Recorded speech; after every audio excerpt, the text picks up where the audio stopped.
कि आजकल जजमेंट को देखा जाता है कलर्ड आई से, मेरे फेवर में तो अच्छी है, मेरे खिलाफ है तो जजेस खिलाफ है।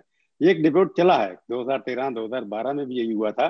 उस वक्त भी पीआईएल होती थी, पीआईएल के माध्यम से सरकार के खिलाफ इतनी जजमेंट आई।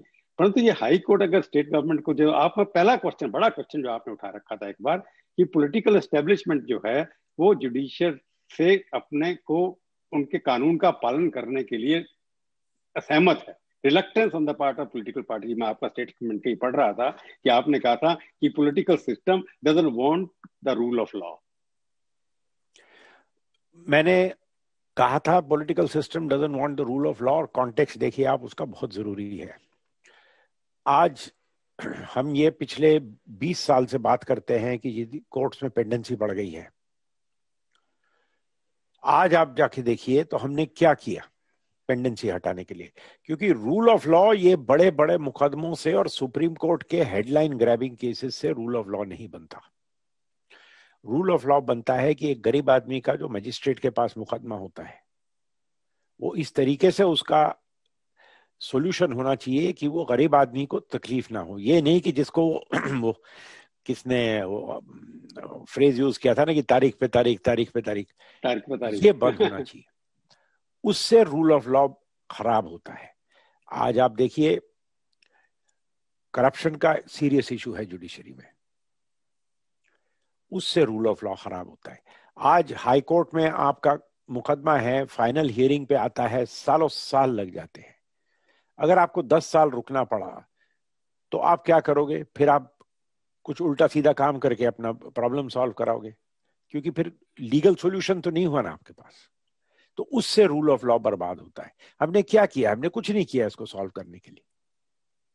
तो इसलिए मैं आज कहता हूं कि जब तक आप रूल ऑफ लॉ को पॉलिटिकल इशू नहीं और इलेक्टोरल इशू जब तक नहीं बनेगा, रूल ऑफ लॉ का इशू सॉल्व नहीं होगा। हमारे जजेस, आज आप देख लो, ये वैकेंसीज इतनी बढ़ गई हैं, इतनी वैकेंसीज बढ़ गई हैं, लोग जज बनने को राजी नहीं है। और आप सुप्रीम कोर्ट की बात मत करिए, आप डिस्ट्रिक्ट जजेस के लेवल पे देख लीजिए, मैजिस्ट्रेट्स के लेवल पे देख लीजिए, लोग जज बनने को राजी नहीं है।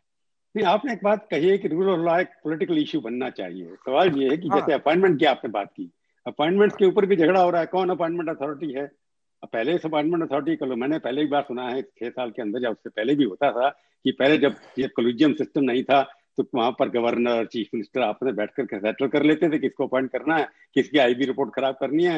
ये पहले ये सिस्टम होता था, जिसकी आईबी रिपोर्ट खराब होगी वो जज नहीं बनेगा किसी के ऊपर। अब क्या हो रहा है, कॉलेजियम वर्सेस सेंट्रल गवर्नमेंट के अंदर जितनी वैकेंसी आप देख रहे हैं, आप रोक रखे हैं, चीफ जस्टिस वो भी कह रहे हैं कि टाइम लिमिट होनी चाहिए।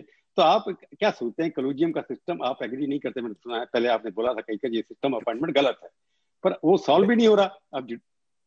देखो, मैं इसमें आपने जो बात कही बहुत जरूरी बात की है।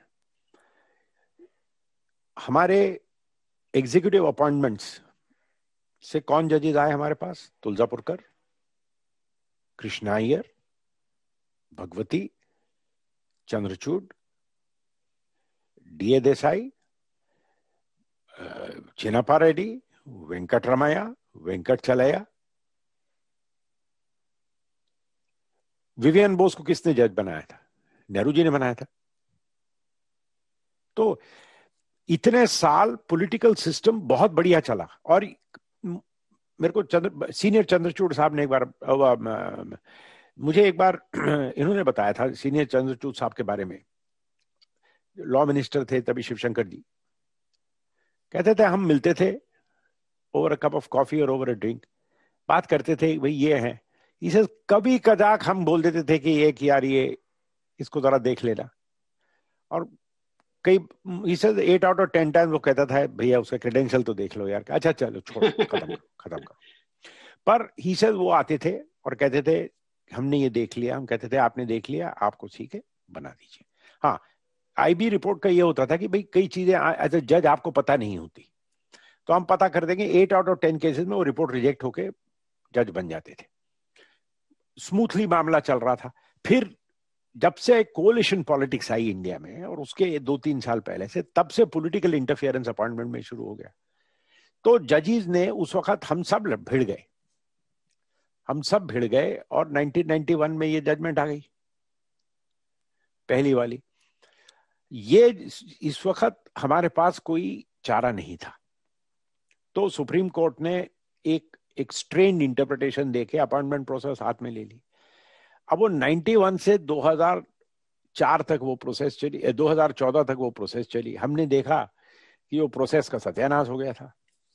और एक नेता है, दबंग नेता है, उनका इसलिए नाम नहीं लूंगा मैं, उन्होंने मुझे कहा था ये क्या जरूरत थी, पहला प्रपोजल एक्चुअली कांग्रेस पार्टी ने निकाला था नेशनल जुडिशियल कमीशन का, जब कपिल था लॉ मिनिस्टर।